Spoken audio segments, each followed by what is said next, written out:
For Crystal. Yeah. Hi, how are you today? Good, how are you? I'm Michael, I'm a student pharmacist. I'll be helping you out Nice to today. meet you. Just real quick to make sure we have the right medication. Are you here to pick up your Advair Diskus? It is for asthma. And before I sort of dive into what this medication is, do you have any particular concerns or questions for me? So the last time I was here, the pharmacist told me that it was a steroid, so I haven't really been taking it because I don't want to get fat or get really hairy.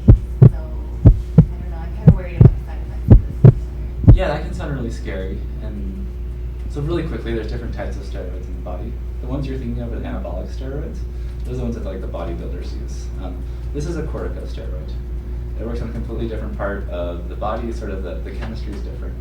So you won't experience those side effects. The worst thing you'll feel is a higher risk for infection in your mouth, and if you manage it correctly, that won't even be an issue. Does that sort of resolve your concern? Kind of. I don't really. The infection in the mouth is kind of rubbing. Yeah, we'll go over that. But it's not a real concern if you wash your mouth out and do the right things. Okay. Are we okay? Yeah, I think So I'll go over the proper way to take it, if that's okay with you. Okay. This inhaler, the Advair Diskus, it's not for sort of asthma attacks. So you've been taking albuterol, whenever you've been feeling those symptoms. Mm-hmm. This is something different. You take this more for long-term management of your asthma twice a day. Really quick, just sort of have an idea of how it works. It helps relax the muscles so your airway opens more, and that you breathe easier and you feel better.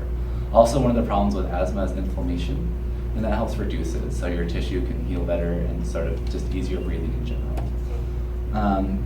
Further along, if a pharmacist or a doctor ever asks you about your dosing, it's 100/50, and it's in micrograms. It's kind of particular, but just in case, so that you're aware.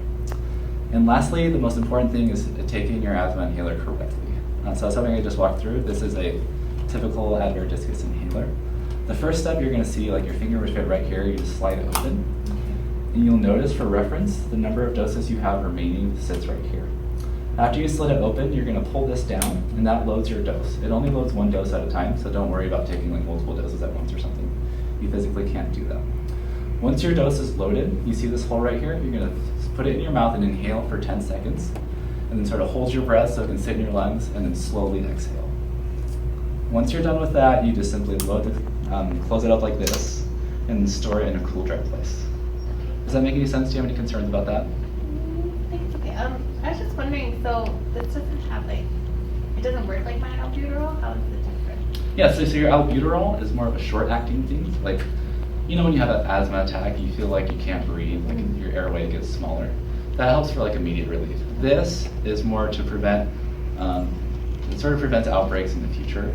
So over time you might see less asthma attacks, you might have less nighttime awakenings, just overall health of your respiratory tract. Okay. Does that make sense? Yeah, makes sense. Cool. And lastly, just so you're aware, the expiration date on this is January 2018. I'm sure you use it before then, but you never use expired any current medications right now? No. And do you have any medication allergies? No. Okay, perfect. Some things to watch out for while you're taking your Advair Diskus. They're not that common, but they can happen, and I want you to make sure you're aware of them. First and foremost, with taking a corticosteroid, there's a risk of mouth infection. And that sounds kind of scary, I know, but if you take it correctly and you do what I say, it will not be a problem. But on the crazy chance that it does happen, you're going to look for white, bumpy spots in your mouth. You can look it up on the internet, but it's not going to happen to you because you're going to take it correctly. The key, it's really simple. You just need to wash your mouth out with each use. You take a glass of water, splash it in your mouth, and spit it out. Okay. Clarify, don't swallow the water, spit it out. Okay. Fantastic. So if I do that, I won't get the You mouth won't get the mouth infection. Okay. Okay. And then secondly, with some patients, I deal with headaches. That's not very common, but if that happens, call your doctor. I'm sure we can work something out.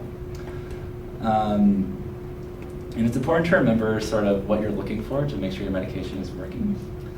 You won't really be able to feel the full effects with it for a couple of weeks. It takes time for sort of everything to get in your lungs and for everything to work out. So wait for a couple of weeks before you make judgment, and please continue to take your medication, even if you don't feel anything immediately.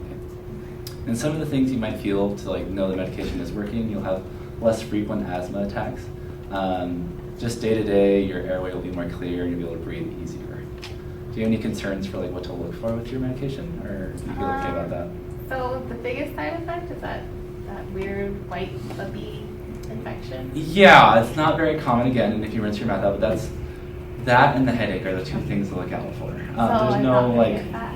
you're not gonna get fat. And No. I'm not gonna grow hair on my face. None whatsoever. As I said before, steroids are complicated, but this is a completely different kind. To emphasize, I'm not sure if I covered it before. This is different than your albuterol. You need to take this regularly as scheduled twice a day. It's really important because asthma is a chronic condition. It never goes away per se.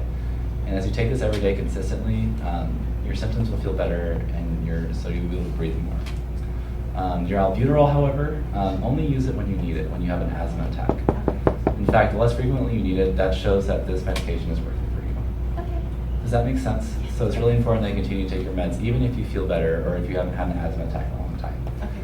Okay. In terms of follow-up, you should go see your physician in a month unless you're sort of having asthma flare-ups and attacks, in which case you should contact him immediately. Like anything out of the ordinary, don't hesitate to contact your physician. But if you're feeling good, follow up with him in a month.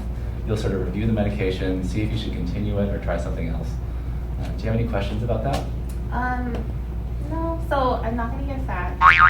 No, Okay. you're And not then getting fat. just make sure I rinse my mouth Yeah, after I use my inhaler so I Uh-huh. don't get the infection. the white bumpies, no good. The Yeah. white piece. And then that's different from my albuterol. My It's albuterol not. is only for my asthma attacks. Yeah, for your attacks. Okay. And don't use this for an attack. Okay. Same time every single day. Yeah. Twice a day. Okay. Yeah. Okay. Fantastic, and feel free to call the pharmacy if you have any questions or concerns. Thank you very much. Have a lovely day. When the stress is on the rise in my heart, I feel you say